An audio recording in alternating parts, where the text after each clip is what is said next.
Today we look at perhaps the strangest serial killer in history, the greatest serial killer of his day, and a man who had two contrasting alter egos. John Wayne Gacy is popularly known as the Killer Clown. He was actually a clown, but he was more than a trickster. One thing we can all agree about serial killers is that they're not who you think they are. Actually, they walk with us, eat with us, talk with us, and pretty much do other things normal people do, but their appetite for killing is hardly understood and very rarely known. There's an 8 in 10 chance that you've probably met or had something to do with a serial killer at some point in your life, but they don't look like it. But believe me, this is the most they don't look like it of them all. John Wayne Gacy was born on the 17th of March 1942 during the Second World War, the same year as US President Joe Biden, boxing legend Muhammad Ali, legendary actor Harrison Ford, and genius physicist Stephen Hawking, who is arguably one of the greatest scientists of all time. Gacy was said to have a troubled childhood, both physically and health-wise, and due to a heart condition, he was advised not to take part in sports. His father was a World War I veteran. He was also a heavy drinker who would unleash his anger on Gacy, physically abusing Gacy and his mother on numerous occasions. While growing up, Gacy had a neighbor who was also a building contractor. According to Gacy's sister, this neighbor would grab 9-year-old Gacy and show him wrestling holds. The roughhousing did get so serious sometimes that Gacy's dad threatened to kill the contractor. In an interview, Gacy's sister pondered, "What is the start of this?" All the while, Gacy's father never believed in him. But how did Gacy develop two alter egos? His serial killer instinct while keeping clean tracks, and another ego as Pogo the Clown. At the age of 18, Gacy admitted that to seek acceptance from others, he began his political career as an assistant precinct captain for a Democratic Party candidate. Gacy moved to Las Vegas in search of greener pastures and worked for an ambulance service before working as a mortuary attendant for 3 months. At the mortuary, he once got into a coffin of a teenage boy. While caressing the dead body, Gacy experienced a shock and decided to quit his job and return home. Gacy had quite a career. On returning home, he began working in a shoe company where he became engaged to Marilyn Myers, his co-worker. During their relationship, Gacy became a member of the Junior Chamber of Commerce. As a JC, he was named Key Man in 1964. The following year, Gacy had become the vice president of JC's in Springfield and the third most outstanding JC in the state of Illinois. He moved to Waterloo in Iowa in 1967 to manage 3 KFC restaurants his father's wife had purchased, where he was once again named Outstanding Vice President of Waterloo JC's. Just then, Gacy began homosexual life and his maiden sexual assault case. In 1967, Gacy began his signature move: promise victims, lure victims to an enclosure, and assault them. He promised a 15-year-old Donald Voorhees some pornographic films displayed at JC's events. Gacy gave Donald some alcohol and allowed him to watch heterosexual stag films. He somehow persuaded Donald into oral sex. Donald reported to his dad, who informed the police, and Gacy was charged with sodomy. Due to Gacy's success as a businessman and a JC, he tricked several teenage boys into homosexual acts with the disguise that he was commissioned to conduct scientific research on homosexuality, and then he paid his victims $50. By the end of 1968, Gacy was sentenced to 10 years imprisonment for sodomy. His wife filed for divorce and custody of their children. Gacy never saw his wife and children again. In June 1970, 18 months into his 10-year sentence, he was released on parole. It only took Gacy 6 months to assault another teenager, but the charges filed against him were dropped as the boy could not appear in court. Gacy married his second wife, Carol, but the pair divorced 3 years later when Gacy informed her that he was bisexual. A year later, he committed his first murder. It was reportedly an accident. Gary lured 16-year-old Timothy McCoy from Chicago Greyhound bus terminal, promising to take him back the next morning. Timothy prepared some bacon in Gacy's kitchen and set the table for 2. As Jack entered Gacy's room to wake him up, Gacy saw Timothy standing with a knife he used to slice bacon. He went wild and stabbed Timothy with the knife. By now, Gacy had started his own construction company, PDM Contractors. Gacy buried Timothy in his crawl space and covered it with a layer of concrete, a crawl space that would turn out to be the burial ground of 28 other young boys. At PDM Contractors, Gacy raped many of his employees and potential employees. Only a certain 15-year-old Anthony Antonucci, an employee of Gacy, managed to escape. In May 1975, Gacy and Anthony had a bottle of wine, as his modus operandi was. While they watched pornography, Gacy cuffed Anthony to the floor. Gacy forgot to cuff both hands, and Anthony somehow managed to free himself and cuff Gacy back.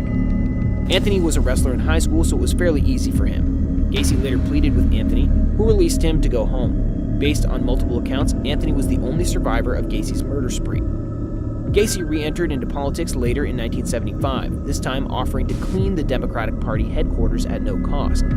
He was rewarded for his community service. The same year was appointed the director of Chicago's annual Polish Constitution Day Parade, where he served until his arrest in 1978. He was opportune to meet and be photographed alongside First Lady Rosalind Carter in 1978, just 7 months before his arrest. The Secret Service was heavily criticized for not doing a background check on Gacy before giving him a special clearance to these charity events. Gacy kept on his community service, politics, and his construction company. No serial killer in history is known to have such a normal life and a career quite like the killer clown. Gacy joined the Moose Club so he could voluntarily entertain hospitalized children, where he became known as Pogo the Clown or Patches the Clown. Pogo was the happier clown, while Patches was the more serious clown. So much for a killer clown. He performed at numerous charity events and children's functions, and it remains a mystery how a stone-cold serial killer could do that comfortably. At some point, he famously remarked, "Clowns can get away with murder."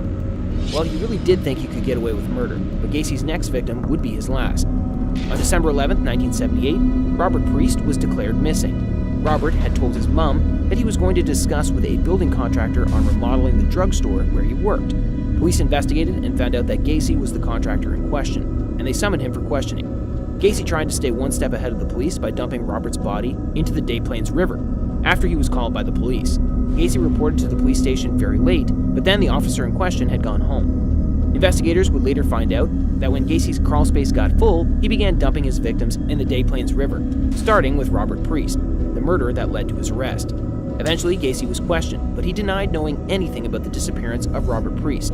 As a master architect of his 3 different lives, Gacy would invite investigators to his home after realizing he was under surveillance. It's like saying, "Hey, come check me out. You can get me." Like most serial killers, his master plan was going pretty well until he invited investigators for dinner. One of the investigators, Robert Schultz, began to perceive a terrible stench of decaying flesh from the bathroom. Investigators then sought to obtain a search warrant to search Gacy's home, and he was placed under surveillance. This frustrated Gacy that he went as far as suing the Des Plaines police for harassment. As part of his master plan, Gacy would give the police leads on his movements, but this inadvertently meant that he shot himself in the leg. While on surveillance, he was caught selling marijuana, and the police finally found a reason to arrest him. They obtained another search warrant. They found a receipt belonging to Robert Priest's co-worker at the drugstore, showing that Robert had been at the home. The following day, they found a ring belonging to another missing person, as well as a personal item belonging to a missing teenage boy. By now, it was clear that Robert Priest had been at Gacy's home. They initially hoped they would find the body of Robert Priest, but they had quite more than they bargained for when they found 3 femur bones. But more than that, they were shocked to find the dead bodies buried under his crawl space. "I'd seen dead people before, but nothing like this," one investigator said. Gacy was arrested and charged with the murder of 29 victims found in his crawl space. Some of the victims remain unidentified even to this day. In 1981, Gacy was found guilty of 33 gruesome murders by a jury in Illinois and was sentenced to death. He spent 13 years on death row. While in prison, Gacy became more famous as an artist, with his paintings selling for thousands of dollars. He claimed he wasn't the monster image people painted of him. He painted clowns, self-portraits, and popular children images like Snow White and the 7 Dwarfs. Ironically, his paintings inspired children to anonymously write letters to him. Identifying all victims of Gacy has proved quite challenging, as dental records were the best means of identification at the time. With the advent of DNA technology, investigations of unidentified bodies were reopened in 2011. One of Gacy's victims, a construction worker who was 19 years old at the time, was identified. William George Bundy's DNA sample recovered from the crawl space matched that of his sister. In 2017, another of Gacy's victims, James Hakinson, was identified with DNA technology. 16-year-old James left his family for a summer adventure in 1976, but never returned. The clown who thought he could get away with murder was executed by lethal injection at the Stateville Correctional Center on May 10, 1994, but 6 of his victims remain unidentified. One thing is almost certain, though. According to the testimony of Jeffrey Rignall, who was tortured by Gacy, and Gacy's interview with the FBI, Gacy had accomplices. Gacy made mention of one Michael Rossi and another David Cram. Looking back at Gacy's travel records provided by Gacy's lawyers during the trial, Gacy clearly had accomplices. For instance, in Robert Gilroy's disappearance in Chicago, Gacy had flown to Pittsburgh at least 3 days before Robert Gilroy went missing, and he only returned 1 day after Robert Gilroy was declared missing. While Gacy may have planned this to stay ahead of investigators, we cannot deny he had accomplices. However, both Rossi and Cram have denied the allegations. Gacy was perhaps the most successful, most friendly, and most shocking of all serial killers. He's dead, but his impact, sadly, lives on. Gacy has been the subject of numerous documentaries and books, but what we may never understand is why a man who wanted to make kids happy would molest young boys. What could have been Gacy's motivation for these murders? Let us know in the comment section down below.